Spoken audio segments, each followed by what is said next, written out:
तीन नेत्र होते हैं। एक होते हैं ये चक्षु इंद्रिय, जिसे आप देख रहे हैं, नेत्र कहते हैं। दूसरे होते हैं बुद्धि में नेत्र, और तीसरे होते हैं हृदय में नेत्र,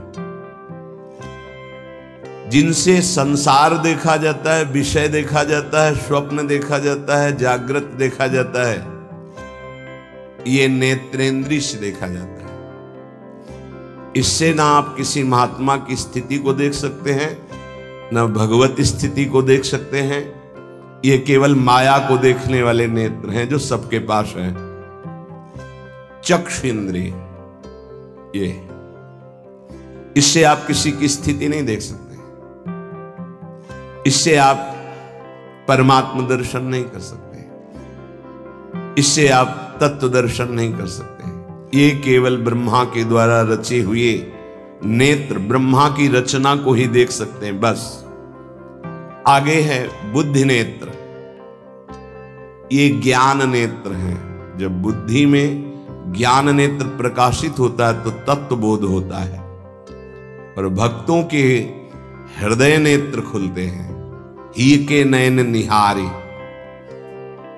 हृदय के नेत्र जब खुलते हैं तो प्रिया प्रीतम की रूप माधुरी, लीला माधुरी, ये उसके नेत्रों में, इन नेत्रों में झलकते हैं। अंदर के दो नेत्र जब ज्ञान चक्षु खुलते हैं तो सर्वत्र आत्म तत्व का दर्शन करता है, अपने स्वरूप का अनुभव करता है, ब्रह्म तत्व का अनुभव करता है। जब हृदय के नेत्र खुलते हैं तो सर्वत्र चिद चिद लक्षणम सर्वम राधा कृष्णमयम जगत, वो तत्व को राधा कृष्ण के रूप में, जैसे गोस्वामी जी सिया राम में।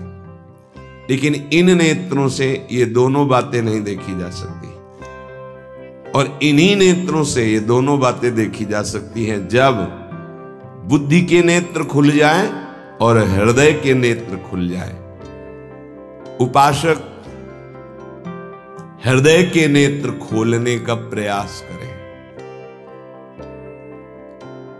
वो पहले आहार शुद्धि करें, बहुत भोजन शुद्ध। बड़ी कृपा है, आकाशवृत्ति से जीवन चलता है, श्री जी को भोग लग करके मिलता है, परम पवित्र है। अब जो बात करें, पाते समय उपास्य देव के सिवा अन्य कोई विचार नहीं रह जाना चाहिए, ये ध्यान उपासक दे। इसीलिए नाम कीर्तन चला दिया जाता है, चलता है नाम कीर्तन, नाम कीर्तन चला दिया जाता है कि आपका मन किसी विषय का चिंतन न करने पावे, नाम कानों में पड़े और चिंतन नाम का हो। जब हम भोजन के साथ भजन चलाते हैं तो वो भोजन जब पचता है तो नस नस में परम पवित्रता और भजन के परमाणु फैलाता है। अब जैसे आजकल भोजन की प्रथा, जूता मोजा वही सोच में पहन के गए हैं, वही लघुशंका में, और वही होटल में बैठ के वैसे ही जूता मोजा, वही कपड़े, वैसे ही बनाने वाला क्या भाव वाला है, कैसी पवित्रता रखता है, और पाने वाला क्या भाव रखे हैं और कैसी पवित्रता है, इन सब का प्रभाव भोजन पे पड़ता है। अगर भोजन ठीक नहीं तो बुद्धि निर्णय नहीं कर पाएगी ठीक। हृदय के नेत्र खुलने के बाद तो बहुत दूर रही, इन नेत्रों से भी सही नहीं दिखाई देता, गंदा ही दिखाई देने लगता है। इन नेत्रों में गंदगी बढ़ जाती है। जिसकी तरफ देखो तो वासना की दृष्टि से देखो, दोष दृष्टि से देखो, राग द्वेष की दृष्टि से देखो, ब्रह्म दृष्टि, भगवत दृष्टि उसकी नहीं आ सकती। ये बहुत जरूरी है।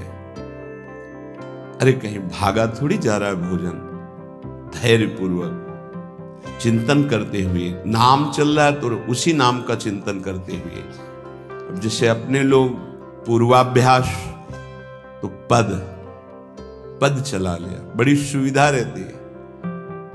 पद, कोई बड़ा पद ले लिया और मानसिक पद गुनगुना भी रहे हैं, चिंतन भी कर रहे, प्रसाद भी, कोई पद उठा ले, बड़ा पद, देखत नौ निकुंज सुन सजने लागत, प्रथम यथामति प्रणव बिहरत दो प्रीतम कुंज। अब जब तक पद पूरा नहीं होगा तो भागेगा नहीं, और भागेगा तो पद नहीं पूरा होगा, पकड़ हो जाएगी। अब पद चल रहा है, प्रसाद पा रहे हैं, तो कभी कभी प्रसाद पाते पाते आंसू चल रहे हैं, प्रसाद पा रहे हैं, पद चल रहा है। अब वो भोजन क्या करेगा? प्रसाद नस नस में जाकर भागवतिक भाव संचरित करेगा। अब आप प्रसाद पा रहे हैं, किसी द्वेषी का चिंतन कर रहे हैं, गुस्सा आ रही, अब नस नस को वो क्रोध से युक्त करने वाली वृत्ति पैदा करेगा। आप प्रसाद पा रहे हैं, कोई काम चिंतन कर रहे हैं, वही प्रभाव आपके अंदर पड़ेगा। हमारी पद्धति रही है प्रसाद पाने की, चाहे जितना पवित्र हो, पर भोजन पाने के पहले हाथ पैर धोए गए, कुल्ला किया गया, पवित्र हो करके फिर वहां बैठ करके, पद्धति थी, आसन पीढ़ा चटाई बिछा दी गई, पवित्रता पूर्वक बैठे, भोग सामने आया, भगवद अर्पित प्रसाद है तो जय जयकार और कीर्तन करके पा रहे हैं। अगर वो ऐसी जगह से मिला है, भगवद अर्पित नहीं है, तो अपने सामने 1 मिनट रुककर भगवद अर्पित करते हैं, फिर जय जयकार इष्ट की, गुरुदेव की, भगवान नामों की गूंज करके फिर पाते। वो प्रसाद हमारे हृदय में पवित्र भाव पैदा करेगा, भजन बढ़ेगा। भजन से ही हृदय के नेत्र खुलते हैं, भजन से हृदय के नेत्र, और हृदय के नेत्रों से ही प्रियालाल का दर्शन होता है, प्रियालाल का लीला चिंतन होता है। जो अपनी नस नस में नाम, पवित्रता, भक्ति, ज्ञान, तो भोजन में बहुत सावधान रहिए। ये 24 घंटे के लिए हमारे विचारों को अपवित्र या पवित्र करेगा भोजन। अगर अशुद्ध भोजन हो गया तो 2-3 दिन तक तो विक्षेप पड़ेगा ही। अगर बहुत ही निषिद्ध भोजन हो गया तो हो सकता है कि भजन भी रुक जाए, विक्षेप क्या रुक जाए, ऐसा ऐसा भोजन होता है। भोजन बहुत संभाल के, भले भूखा रहना पड़े तो अच्छा है 1-2 दिन, पर ऐसा भोजन ना होने पावे जो हमारे भजन को छीण करे। प्रायः जब श्री जी की शरणागति दीक्षा दी जाती है यहाँ, तो पहला कि तुम्हें 11 माला गुरु मंत्र के तो करने ही हैं, दूसरा 12 पद चतुरासी जी के पढ़ने ही हैं पक्का, तीसरा तुम्हें उस रसोई से कभी भोजन नहीं पाना है जिसमें मांस बना है, जिसमें मांस रांधा गया है।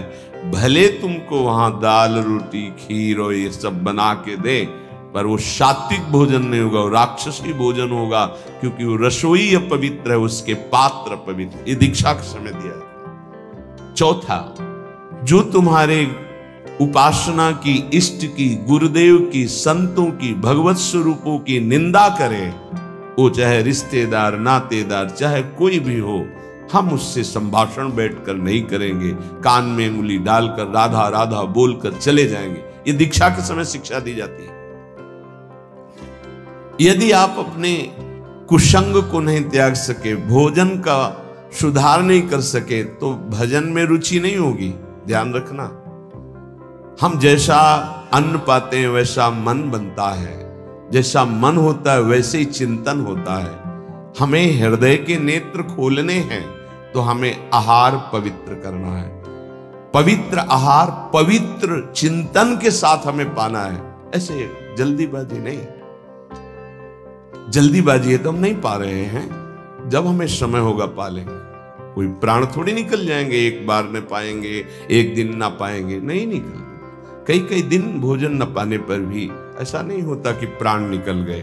बड़ी सामर्थ्य है, प्रभु ने सामर्थ्य दी है।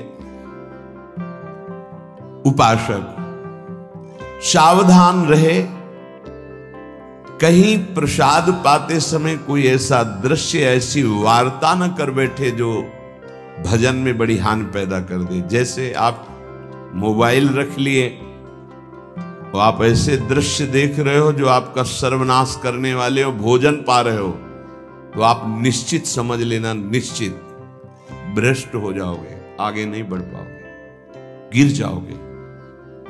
भोजन के समय यदि आपका मन पद में नहीं लग रहा, भजन में नहीं लग रहा, जैसे यंत्र है आपके पास तो चतुरासी जी लगा दीजिए, सत्संग लगा दीजिए, आपका चिंतन बनना चाहिए भागवती, कोई गलत चिंतन नहीं। और अगर कोई पास बैठा है तो वार्ता नहीं होनी चाहिए। भोजन के समय वार्ता निषेध है, वो वार्ता का समय नहीं, वो एकाग्रता पूर्वक पूरे 24 घंटे के लिए हम अपने विचार पावन करने के लिए बिल्कुल मौन होकर के भगवत चिंतन या भगवत श्रवण करते हुए प्रसाद पावे। आप सब आज से ये नियम ले लें, केवल परोसने वाले की आवाज सुनाई देनी चाहिए। श्री जी का प्रसाद जो आप परोस रहे हैं उसका उच्चारण करते हुए आपको प्रसाद, रोटी प्रसाद चाहिए तो वो पूछ सकते हैं। इसके अलावा पाने वाले की आवाज बस जी दे दीजिए, इससे ज्यादा कोई शब्द नहीं आना चाहिए। देखो, अगर प्रार्थना मानोगे तो आप आगे परमार्थ में बढ़ोगे। जो प्रसाद पाने का समय है वो बहुत 24 घंटे के भजन के लिए बहुत कीमती बात है। अगर उस समय आपका कोई प्रपंच वार्ता, कोई लौकिक वार्ता, राग द्वेष वार्ता बिल्कुल नहीं, मौन आज से नियम रख लो। दे दीजिए ये शब्द उच्चारण और ले लीजिए प्रसाद ये शब्द, इसके अलावा और कोई शब्द नहीं होना चाहिए। अगर आप हमारी प्रार्थना नहीं मानते हैं तो ये अपराध होगा, आज्ञा का उल्लंघन होगा और वो आपके लिए बहुत ही हानिकारक होगा, जो आपकी बुद्धि को क्षय करेगा। इसलिए प्रार्थना है, आप प्रसाद पाते समय सब मौन का आश्रय, केवल स्वीकृति हाँ दे दीजिए और प्रसाद बांटने का जो उच्चारण है या अमुक प्रसाद ले लीजिए।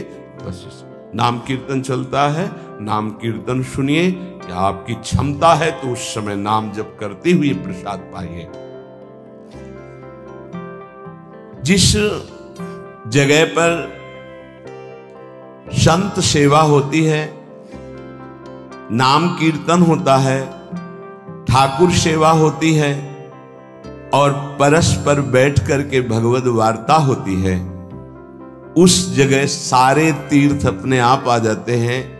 वहां वास करने वाले को किसी तीर्थ जाए या ना जाए, कहीं भी, संपूर्ण भुवन की बात कह रहे हैं, जिस घर में, जिस कुटिया में, जिस जगह में, जिस स्थान में नाम कीर्तन होता है, भगवत गुण कीर्तन होता है, साधु सेवा होती है, ठाकुर सेवा होती है, सारे तीर्थ स्वयं आकर वहां वास करने लगते हैं। तीर्थ क्या, तीर्थाधिपति तीर्थपाद भगवान वास करते हैं। जहां भगवान नाम कीर्तन, भगवत गुण गायन होता है, भगवान प्रकट होते हैं। मदभक्ता यत्र गायन्ति तत्र तिष्ठामि नारदः, नाम वाणी जहां श्याम श्यामा तहां। सारे तीर्थ स्वयं वहां वास करते हैं। कुछ गृहस्थ जन कहते हैं हमारे घर में कोई चक्कर है, कोई टुटका कर दिया, कोई परेशानी। हम कह रहे हैं नाम कीर्तन कीजिए, ठाकुर सेवा घर में विराजमान कीजिए, 30 मिनट बैठ करके भगवत चर्चा कीजिए। हिंदी आती है, संस्कृत आती, जो जैसे भी आप, भागवत है, गीता जी है, रामायण जी है, भगवत चर्चा गुणगान कर रहे हैं प्रभु कुछ। उस घर में कोई अमंगल, कोई भूत प्रेत, कोई चक्कर, ऊपरी नीचरी कोई बाधा, ग्रह नक्षत्र कुछ नहीं।